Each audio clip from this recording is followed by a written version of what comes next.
देवेन जी, आपको आवाज मिल रही है मेरी? बिल्कुल Lav ji, I can hear you very clearly. Can you hear me? Yes yes, we can hear you sir. Deven ji, मैं अभी ये बता रहा था दर्शकों को कि आपकी जो डेक्स्टर एडवाइजरी है, डेक्स्टर कैपिटल एडवाइजर जो आपकी फर्म है, ये निवेशकों को उन स्टार्टअप आइडियाज तक पहुंचाती है और स्टार्टअप आइडियाज को या स्टार्टअप फाउंडर्स को उन निवेशकों तक पहुंचाती है कि वो दोनों मिल करके उस स्टार्टअप को आगे ले जा सकें और बड़ा बना सकें, और सबके लिए इसमें एक विन विन सिचुएशन होती है, एक बड़ा मुनाफा बनता है। क्या मैं ठीक कह रहा हूँ या इसमें कुछ और चीजें आप ऐड करना चाहेंगे अपनी फर्म के बारे में?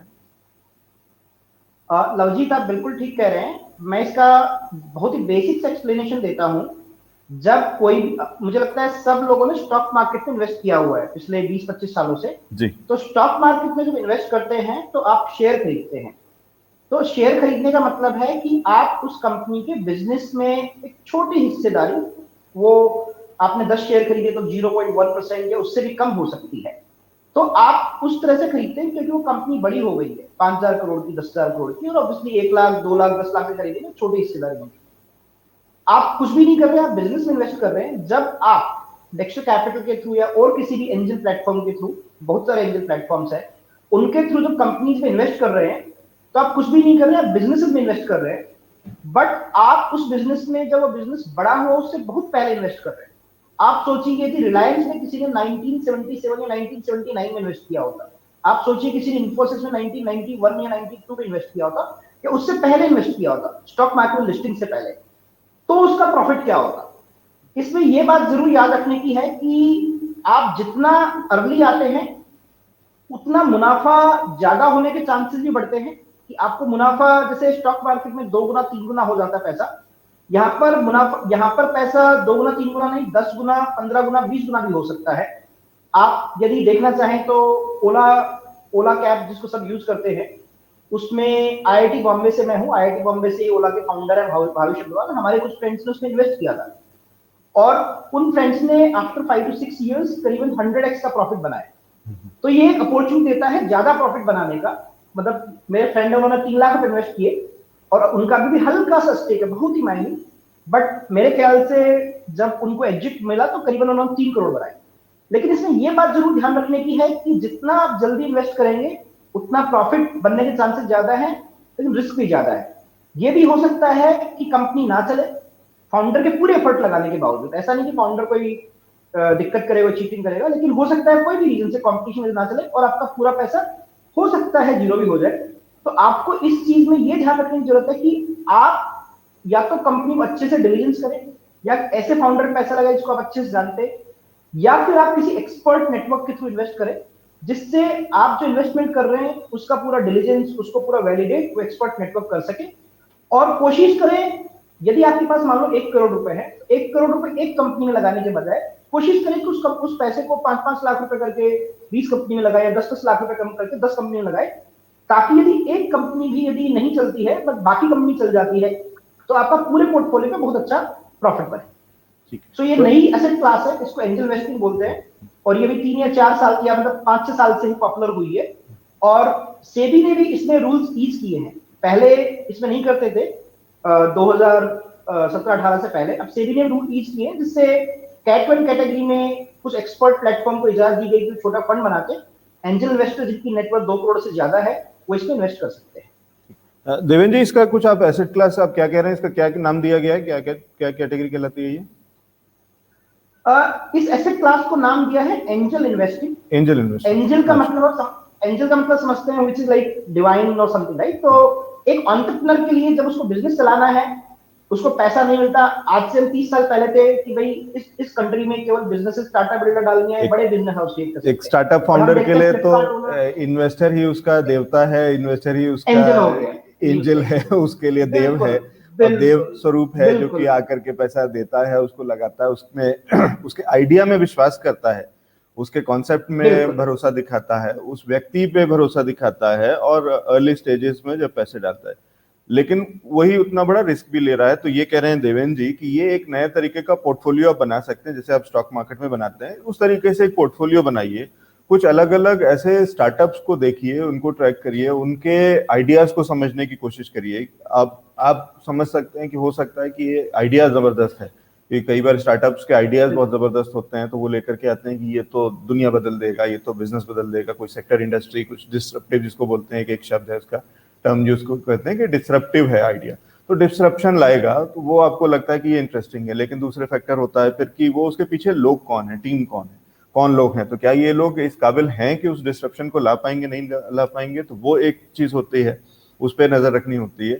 और इन दोनों चीजों को मिलाने के बाद भी कई और फैक्टर्स हो सकते हैं, एक्सटर्नल फैक्टर्स हो सकते हैं कि कई बार कोई बड़ा प्लेयर, कोई बड़ी आईटी कंपनी उसी उसी सेक्टर में कूद पड़े और ये आइडिया उतना ना चल पाए, तो ये बहुत सारे रिस्क और बहुत सारे चैलेंजेस हैं। उनको देखते हुए हेजिंग के हिसाब से, एक बड़ा पोर्टफोलियो बैलेंसिंग के हिसाब से देवेंद्र जी कह रहे हैं कि आप अलग अलग स्टार्टअप्स में डालिए।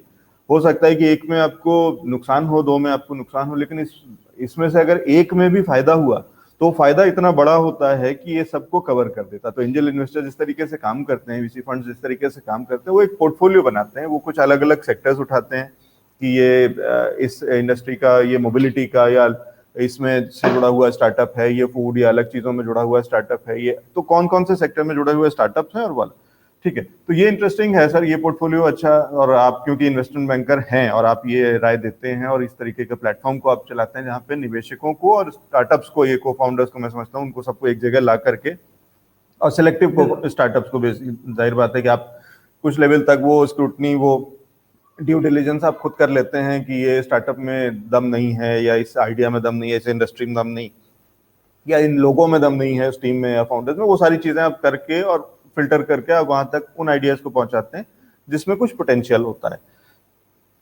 ये सारी चीजें सुनने में अच्छी लगती हैं और टेक्निकली, थ्योरेटिकली सब अच्छी हैं, और नॉर्मल जब तक लाइफ चल रही थी तब तक सब कुछ ठीक था।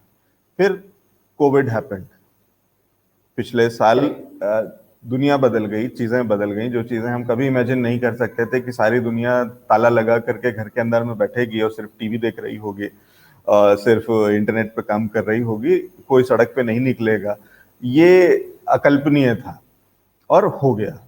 और हुआ तो उसके साथ में बहुत सारी चीजें, उसके रिपरकशंस भी आए कि जब लोग नहीं बाहर निकल रहे हैं तो वो इंडस्ट्री भी सफर करेगी। अगर आप अभी ओला का या एग्जांपल दे रहे थे या उबर का एग्जांपल दे रहे थे, वो भी नहीं चल रही थी।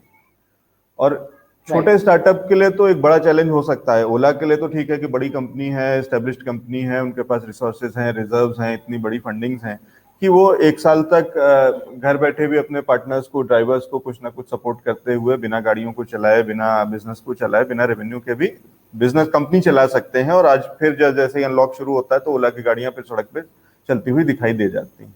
या उसके बीच में भी वो बहुत सारे अपने CSR एक्टिविटीज कर रहे थे। हम बहुत सारे स्टार्टअप्स को देख रहे हैं जो सारे अपने पार्टनर्स को इस तरीके के डिलीवरी बॉयज या ड्राइवर्स, और उनको वैक्सीनेशन अपने पास से करा रहे हैं। वैक्सीनेशन के लिए गाड़ियों को फ्री दे रहे हैं, फ्री राइड्स के, अगर आप वैक्सीन लगवाने जा रहे हैं या आप कोविड से समस्या है, कुछ ऐसा वाला इमरजेंसी है, तो आपको फ्री गाड़ी मिलती है। उस तरीके की चीजें बहुत सारी हो रही। छोटे स्टार्टअप्स और उनकी फंडिंग का जो ये प्रोसेस है, उस पर क्या इम्पैक्ट आया इस पूरे कोविड दौर का, और क्या चीजें बदली हैं as compared to last year and उससे पहले, प्री कोविड एरा और ये एग्जिस्टिंग या पोस्ट कोविड एरा इसको कहा जाए, इसमें इस सेक्टर में जिसकी आप बात कर रहे हैं, स्टार्टअप्स और फंडिंग की और वहां के इन्वेस्टमेंट्स की, क्या अंतर आया? बिल्कुल। तो मैं इस चीज को 2-3 तरह से डिवाइड करूंगा। एक ओवरऑल इम्पैक्ट, दूसरा sectoral impact, and third impact on few asset classes. Okay, so sir, जब कोविड चालू हुआ, ये कह सकते हैं मार्च लास्ट वीक से बाद में, मेरा काम इन्वेस्टर से बात करना है। 300-400 इंस्टीट्यूशनल इन्वेस्टर कंट्री में हैं, जिनके नाम हो सकता है इस प्रोग्राम के लोग नहीं जानते होंगे, और वो काफी बड़े बड़े इन्वेस्टमेंट करते हैं। तो सबका ये था कि भाई कोविड आ गया, हम कैसे इन्वेस्ट करें, क्योंकि पहले इन्वेस्टमेंट करने से पहले आप पर्सन से मिलते थे फिजिकली, उससे घंटे 2 घंटे बात करते थे, उसकी भावनाएं समझते थे। यदि आपने इन्वेस्टमेंट कर दिया, जिसकी वर्ड होता है टर्म शीट देना, एक नॉन बाइंडिंग ऑफर या एक MOU आपने दिया, तो फिर उस कंपनी में डिलीजेंस करते थे कि फाउंडर जो बता रहा है वो सही बता रहा है, गलत कर रहा है। तो डिलीजेंस जनरली उसके ऑफिस में होती थी। तो ये बोला कि इन्वेस्टमेंट कैसे करें। तो जून जुलाई तक मैं ये कहूंगा सब लोग इस डायलेमा में थे कि इन्वेस्टमेंट कैसे करें, एक बात। दूसरी बात, इन्हीं सभी इन्वेस्टमेंट फर्म्स की पोर्टफोलियो कंपनीज थी।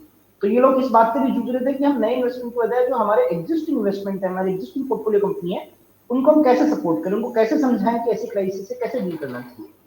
तो इन दोनों चीजों में मैं बोलूंगा कि last year April to June 20 people were busy and in fact investment were not happening except only those places जहां पर पहले कमिटमेंट हो चुका था। लेकिन फिर बाद में लोगों ने देखा कि ये फिनोमेना टेम्पररी है। दुनिया की लोगों ने हिस्ट्री निकाली 1500 से, कितनी बार क्राइसिस आई, कितनी बार फेमिन आई, कितने परसेंट लोग, मतलब ये तो जो पास्ट में जितनी क्राइसिस आ चुकी है 1920 में या 1517 में, उनके कंपैरिजन में ये क्राइसिस बहुत छोटी है। तो उसके बाद में लोगों ने बोला कि चलो हम तो इन्वेस्टमेंट करेंगे। पहले फिजिकल मीटिंग नहीं थी, हम वर्चुअल मीटिंग करेंगे जूम के थ्रू, हम डिलीजेंस करेंगे।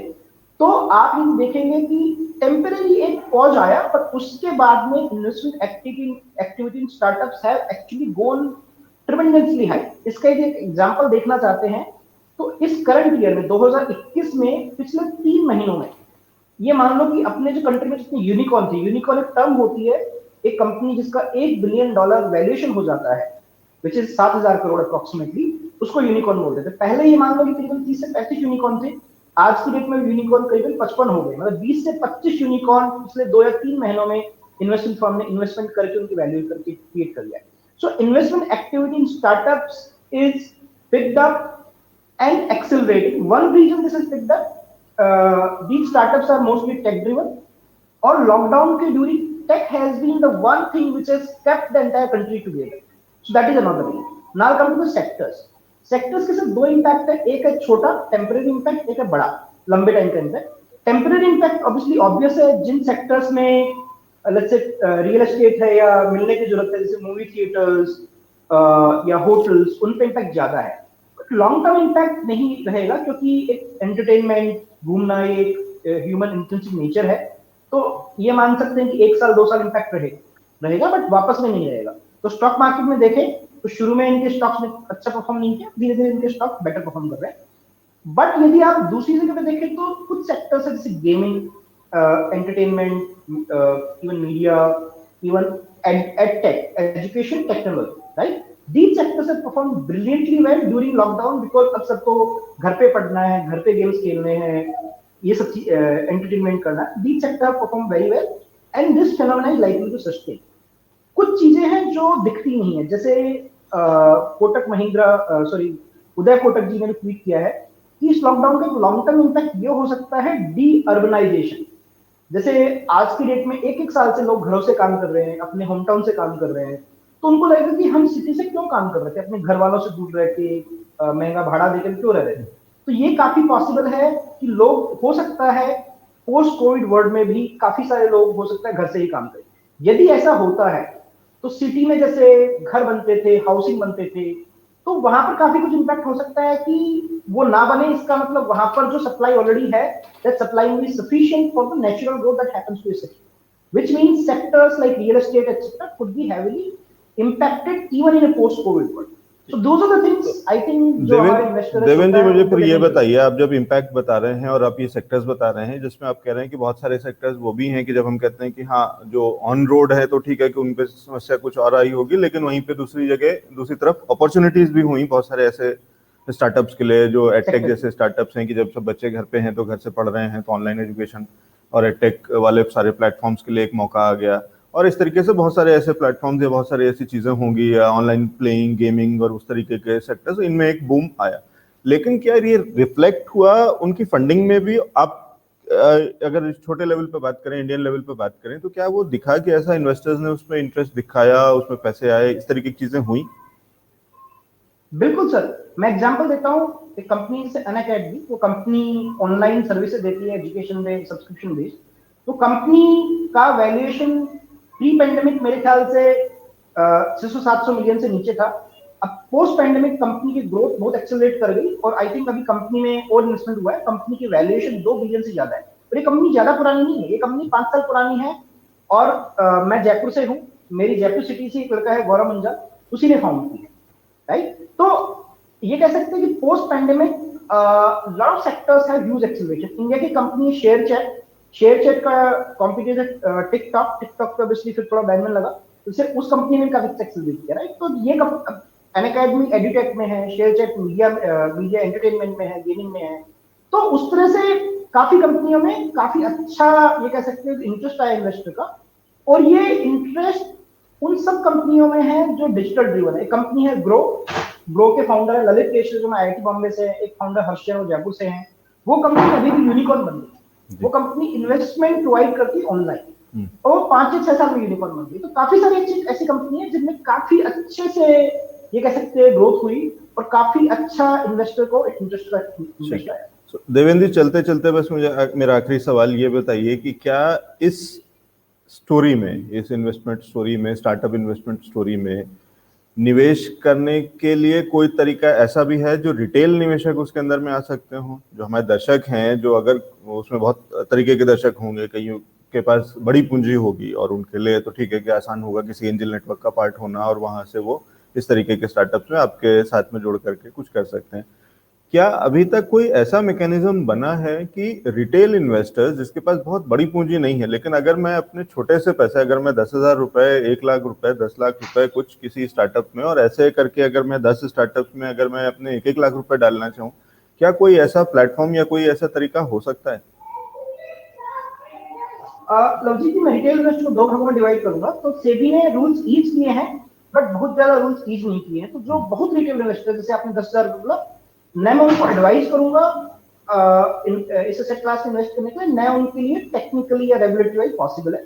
मैं बोलूंगा कि एक इन्वेस्टर जिसके पास इतना सरप्लस है कि वो 5 साल में 25 लाख रुपए इन्वेस्ट कर सकता है, 5 साल में 25 लाख, तो मैं बोल सकता हूं कि वो इन्वेस्ट कर सकता है। हाँ, वो 25 लाख रुपए को 25 भागों में तोड़ के 1-1 लाख रुपए डिफरेंट प्लेटफॉर्म्स में होते वहां इन्वेस्ट कर सकता है। डेक्स्टर कैपिटल जो मेरी फर्म है, उसने भी एक फर्म बनाई है डेक्स्टर एंजल, ठीक है, वहां के उसके थ्रू भी कर सकते हैं। बाकी बहुत सारे इन्वेस्टिंग प्लेटफॉर्म है, Indian angel network, Mumbai angel network, let's venture angel, बहुत सारे प्लेटफॉर्म है। तो किसी भी प्लेटफॉर्म के पास जाके पता कर सकते हैं कि उनके थ्रू कैसे इन्वेस्ट करें। लेकिन मैं एडवाइस करूंगा बहुत रिटेल इन्वेस्टर को इस एसेट क्लास में नहीं, क्योंकि इस एसेट क्लास में पूरा का पूरा पैसा जा भी सकता है यदि आपने गलत स्टार्टअप किया। ठीक है, तो ये इसमें रिस्क भी है, जो कि डिस्क्लेमर है, देवेंद्र जी ने बता दिया कि वो है, और इसलिए अच्छा ये रहेगा कि बड़े निवेशक ही इसमें जाएं, या बड़ा पैसा अगर आप 5 साल के अंदर में 25 लाख रुपए जो बता रहे हैं वो अलग, उस तरीके के ब्रैकेट को अगर आप क्लियर करते हैं तो आप जाइए। उसके तरीके क्या हो सकते हैं, उसके स्टार्टअप्स क्या हो सकते हैं, ये इंटरेस्टिंग है कि देवेंद्र जी ने बताया। देवेंद्र जी, हम आपके साथ में मिल करके कुछ ऐसा भी कर सकते हैं, क्योंकि हमारे पास बहुत सारे स्टार्टअप, बहुत सारे ऐसे को फाउंडर्स आते हैं जो हमसे कनेक्ट होते हैं। फाउंडर इंडिया इसी काम के लिए हमने उसी प्लेटफॉर्म ही बनाया है, जहाँ ये वाले फाउंडर्स जो नए हैं, युवा हैं, जो चीजें बदल रहे हैं, नई चीजें ला रहे हैं, नए इनोवेशन, तो वो सारी चीजें उनको हम शोकेस करते हैं। तो कुछ ऐसा भी कर सकते हैं कि अगर हमारे माध्यम से आप उनको इन्वेस्टर्स तक कनेक्ट कर सकें, और कुछ ऐसा हो सके कि इन्वेस्टर्स, आप और हम मिल करके हम कुछ ऐसा कर सकें उन स्टार्टअप्स के लिए, तो ये एक इंटरेस्टिंग प्रोपोजिशन हो सकता है। इसको अलग से हम लोग डिस्कस करेंगे। फिलहाल समय निकालने के लिए धन्यवाद, और हमारे साथ में ये इंपॉर्टेंट जानकारी देने के लिए कि किस तरीके से स्टार्टअप वर्ल्ड में इन्वेस्टमेंट्स चल रहा है, किस तरीके से पैंडेमिक के चलते क्या क्या चीजें बदली हैं, ये सारी जानकारी देने के लिए बहुत शुक्रिया। Thank you so much sir. धन्यवाद लवजीत जी, धन्यवाद।